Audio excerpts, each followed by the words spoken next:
Now next आते हैं हम 1 यूनिट इज इक्वल्स टू 100 पे। इसको बहुत ध्यान से देखना आप।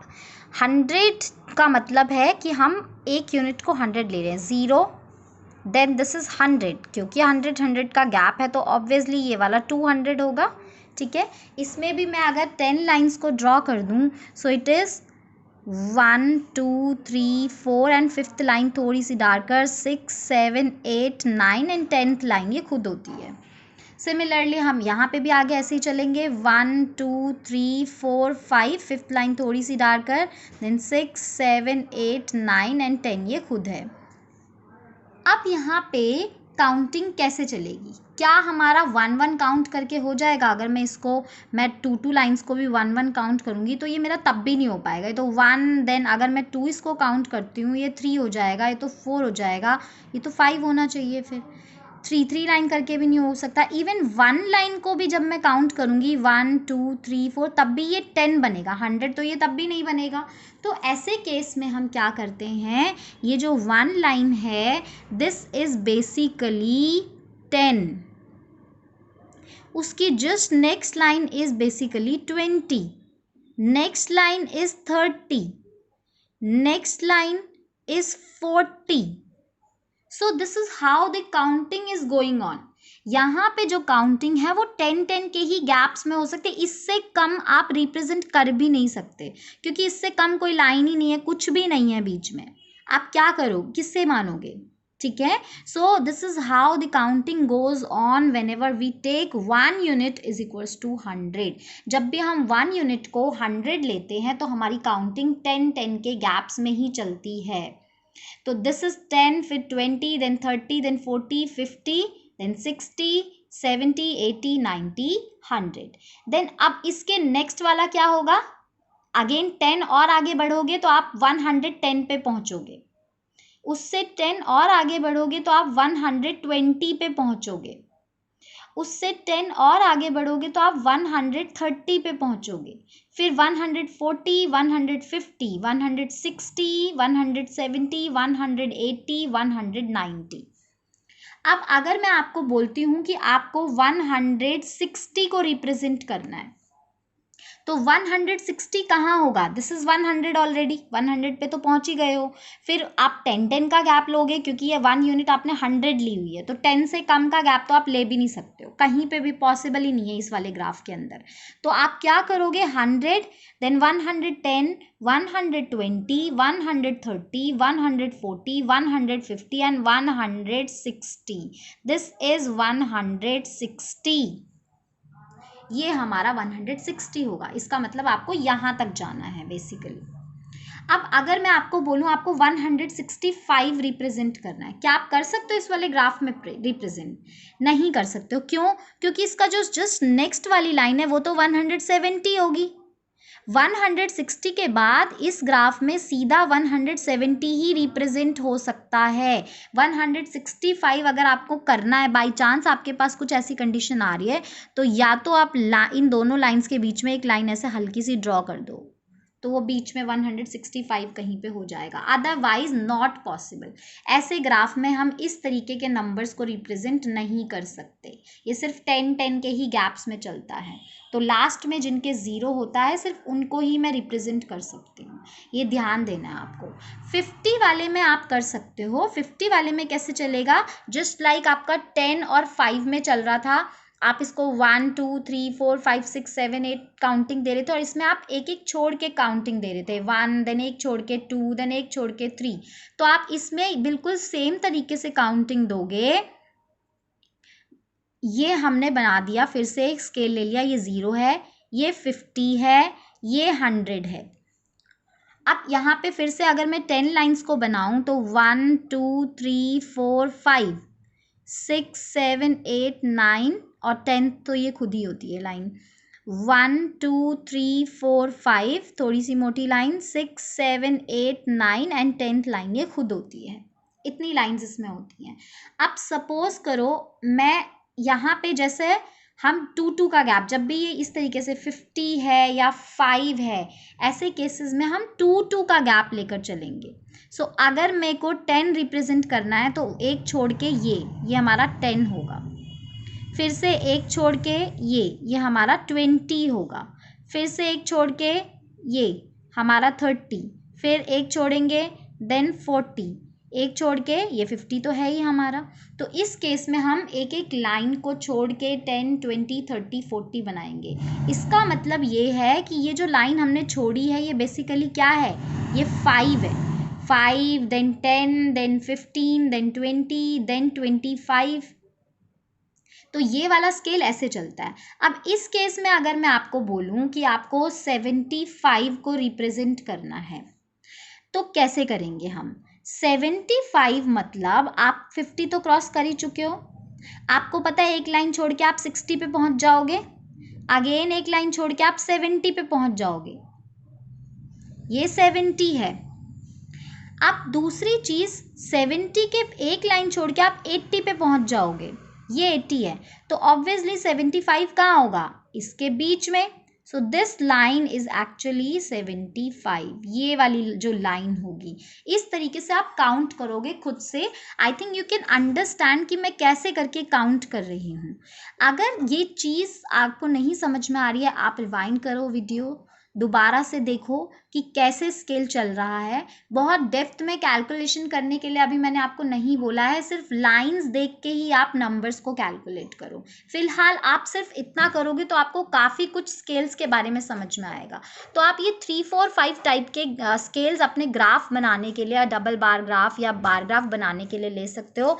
आप 10 का ले सकते हो, 5 का ले सकते हो, 2 का ले सकते हो, 100 का ले सकते हो या 50 का भी ले सकते हो। अपनी कन्वीनियंस के हिसाब से लेना है आपको। मेरे ऊपर डिपेंड नहीं रहना, या मैं जो बोल रही हूँ ज़रूरी नहीं है वही ग्राफ आप बनाओ। आप अपनी मर्जी से कोई और स्केल ले सकते हो। इन पांचों में से फिलहाल आप लोगे तो आपके लिए बेटर है, क्योंकि आई थिंक सारी कैलकुलेशन आपकी इन्हीं स्केल से हो जाएगी। लेकिन उसमें बस आपको काउंट का ध्यान रखना है, कैलकुलेशन का ध्यान रखना है कि अगर आपको 18 बोला जा रहा है, 17 नंबर दिया जा रहा है या 25 नंबर दिया जा रहा है, तो उसको आप कैसे देखोगे कि वो 25 या वो 18 कहाँ पे आना चाहिए। उसके लिए आपको बस ये ध्यान देना है।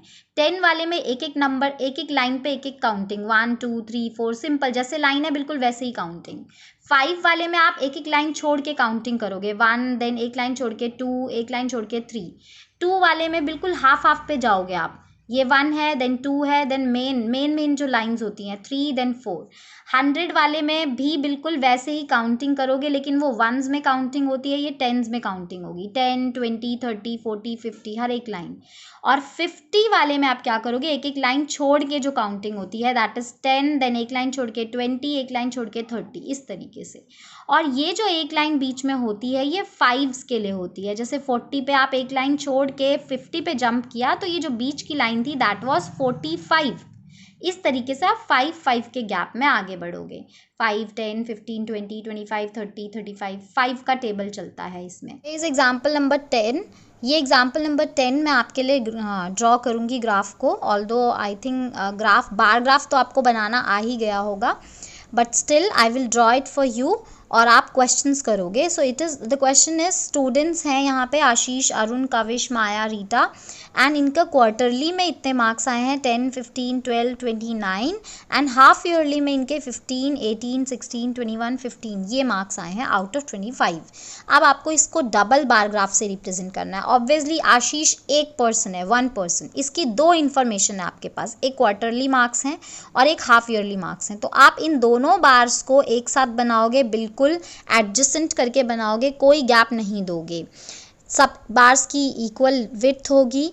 आप बस कलरिंग या शेडिंग अलग से करोगे, क्वार्टरली के जितने भी बार्स होंगे उनकी अलग से शेडिंग करोगे। जैसे इन्होंने भी जब सोल्यूशन बनाया है तो जो फर्स्ट लिए हैं, जो क्वार्टरली वाले हैं, उन्होंने ऊपर से बॉक्स में शो भी किया है कि जो खाली बॉक्सेस होंगे वो हमारे क्वार्टरली को रिप्रेजेंट कर रहे हैं और जो शेडेड बॉक्स हैं वो हमारे हाफ ईयरली को रिप्रेजेंट कर रहे हैं। तो ये आपकी मर्जी, आप शेड करना चाहते हो, आप कलर करना चाहते हो, किस भी तरीके से आप 2 डिफरेंट बार्स को रिप्रेजेंट कर सकते हो। तो अगर मैं यहाँ पे डेटा देखूँ दैट इज 10 15 12 29 15 18 16 21 15। स्केल बहुत ज़रूरी है।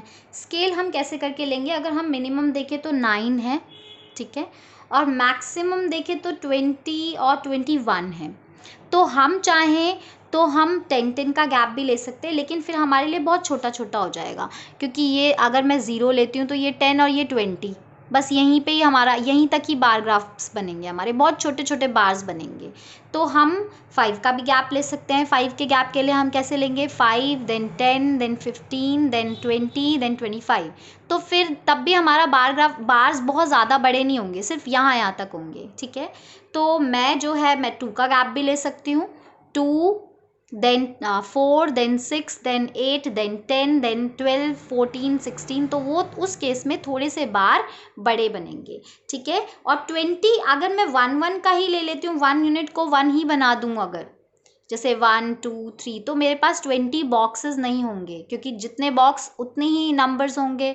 तो 21 बॉक्स तक जाना थोड़ा सा डिफिकल्ट हो जाएगा। तो मैं 2 का गैप यहाँ पे लेती हूँ, सो दैट बार्स की लेंथ भी थोड़ी ठीक हो जाए, है ना, मुझे प्रॉपरली क्लियरली नज़र आए, एंड मेरा पूरा का पूरा इस पेज के अंदर ही सारी इंफॉर्मेशन स्टोर हो जाएगी। मैंने यहाँ पे स्केल ले लिया है 0 देन 1 यूनिट को 2 के बराबर लिया, और मैंने यहाँ पे लिख भी दिया। एक और चीज़ आपको ध्यान रखनी है, ये नंबर किस चीज़ को रिप्रेजेंट कर रहा है, आप उसके आगे वो यूनिट ज़रूर लिखोगे। जैसे ये मार्क्स को रिप्रेजेंट करे तो मैंने लिख दिया 1 unit is equals to 2 marks.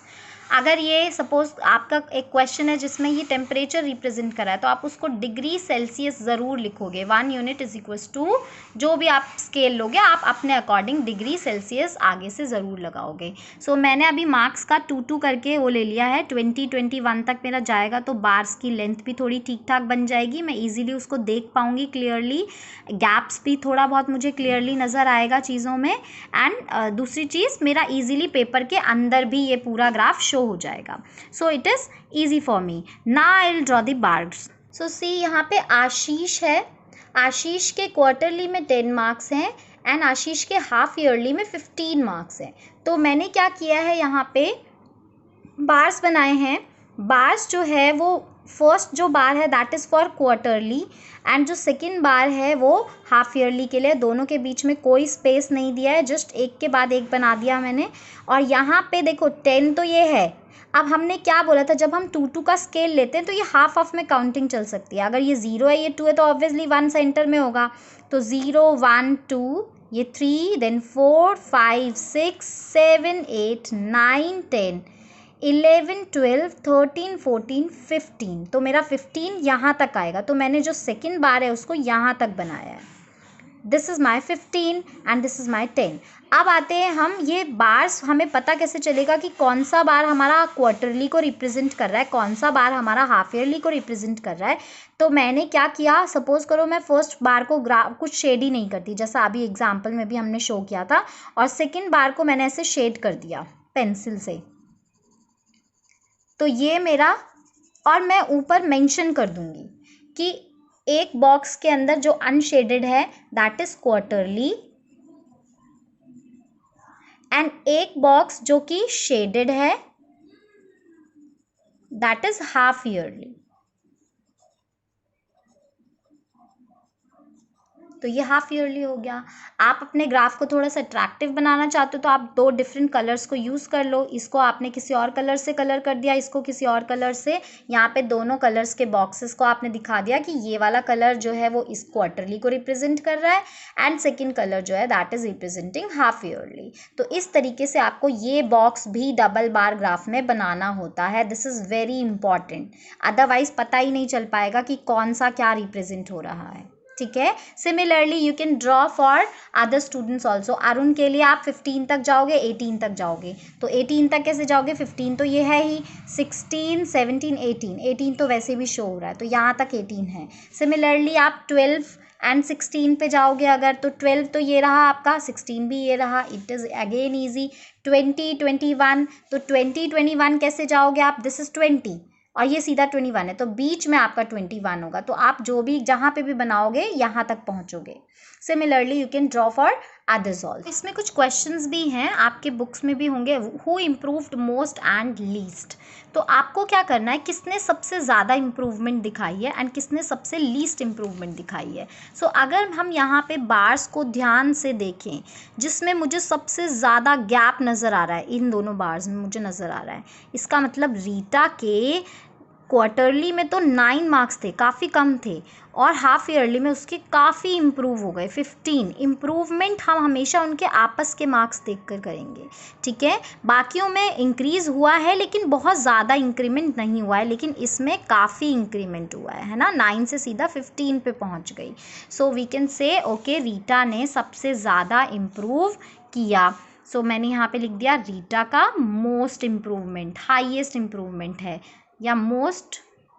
And इसी तरीके से लीस्ट किसने किया है, जिसका गैप मुझे सबसे कम नज़र आ रहा होगा, इसका सिर्फ माया का सिर्फ 1 मार्क इंक्रीज हुआ है क्वार्टरली से हाफ ईयरली में। सो माया ने लीस्ट इम्प्रूवमेंट शो करी है अपने मार्क्स में। Maya is having least improvement. Next question क्या है हमारे पास, that is what do you infer. ये क्वेश्चन अगेन बहुत इंपॉर्टेंट होता है कि जब आपके पास एक बार ग्राफ बन जाता है तो आप इस बार ग्राफ से क्या क्या चीज़ें समझ में आती हैं आपको, it is up to you. ये आपकी अंडरस्टैंडिंग है कि आप इस बार ग्राफ को देखकर क्या क्या समझ पा रहे हो, सिर्फ इसको एक ओवरऑल देखकर क्या एनालाइज कर पा रहे हो।